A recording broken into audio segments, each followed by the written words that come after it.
గర్భిణీ స్త్రీలు ప్రభుత్వం అందిస్తున్న పౌష్టికాహారం తీసుకుని ఆరోగ్యవంతులైన శిశువులకు జన్మనివ్వాలని ఐసీడీఎస్ సిడిపిఓ దయామణి పిలుపునిచ్చారు. కాకినాడ దుమ్ములపేటలో గల అంగన్వాడీ కేంద్రంలో క్లస్టర్స్ భవనంలో ఐసీడీఎస్ శివశక్తి మహిళా సంఘం చైల్డ్ ఫండ్ సంయుక్త ఆధ్వర్యంలో అవగాహన కార్యక్రమం, సీమంతాల కార్యక్రమం నిర్వహించారు. కార్యక్రమానికి ఐసీడీఎస్ సిడిపిఓ దయామణి అధ్యక్షతన జరిగిన అవగాహన కార్యక్రమంలో సఖీ సెంటర్ అడ్మిన్ శైలజ మహిళా చట్టాలు, బాలల హక్కులు, ఫోక్సో చట్టంపై అవగాహన కల్పించారు. శివశక్తి మహిళా సంఘం సెక్రటరీ అనిత బాలల హక్కులను గురించి తెలియజేశారు. సిడిపిఓ దయామణి పౌష్టికాహారంపై అవగాహన కల్పించారు. Child fund coordinator Ravikumar health and hygienic పై మహిళలకు అవగాహన కల్పించారు. అనంతరం శివశక్తి మహిళా మండలి ప్రెసిడెంట్ వంకా వరలక్ష్మి గర్భిణీ స్త్రీలకు పసుపు, కుంకుమ, గంధం రాసి సీమంతాలు నిర్వహించి వారికి పసుపు, కుంకుమ, గాజులు, చీరలు, పండ్లు అందించి ఆశీర్వదించారు. కార్యక్రమంలో చైల్డ్ ఫండ్ సభ్యులు సుధా, ప్రబంధరాణి, ఉషారాణి, అంగన్వాడీలు, స్థానిక మహిళలు పాల్గొన్నారు. వన్ స్టాప్ సెంటర్ శైలజ గారు తెలియజేశారు.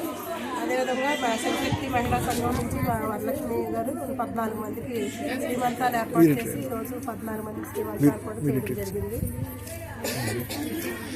గర్భవతులు ఆరోగ్యవంతంగా ఉండడం కోసం, అదేవిధంగా మహిళలు, బాలలు కూడా సంరక్షించబడి చట్టాల ద్వారా సంరక్షణ పొందే విధంగా వారన్నిటి మీద వాటి చట్టాలన్నిటి మీద కూడా అవగాహన కలుగుతుంది. తర్వాత ప్రెగ్నెంట్ లేడీకి నిబంధన చేయడం, తర్వాత అవేర్నెస్ క్యాంపుల మీద కూడా అవగాహన కల్పించడం జరిగింది. దీని మీద ఐసీడీఎస్ వారు కూడా మాకు సహకరించారు. ఈ ప్రెగ్నెంట్ లేడీస్ నిబంధన చేయడానికి మాకు అందరికీ కూడా ప్రెస్ వారు కూడా మాకు సహకరించారు. మా రాజేష్ గారు మాకు అన్ని మాకు ముందు సహకరిస్తున్నారు. ఇలాంటి చైల్డ్ రిలేటెడ్ యాక్ట్స్కి సంబంధించి కార్యక్రమంలో మనకి దుమ్ములపేటలో చైల్డ్ ఫండ్ ఇండియా వాళ్ళు ఆర్గనైజ్ చేయడం ద్వారా ఒక కార్యక్రమం ఆర్గనైజ్ చేయడం జరిగింది. ఇక్కడ మేడం కూడా సీమంతాలు జరిపించారు. నేను ఇక్కడ ముఖ్యంగా మహిళలకి మరియు పిల్లలకి చట్టాలపై అవగాహన కల్పించడానికి నా వంతు ప్రయత్నం చేశాను.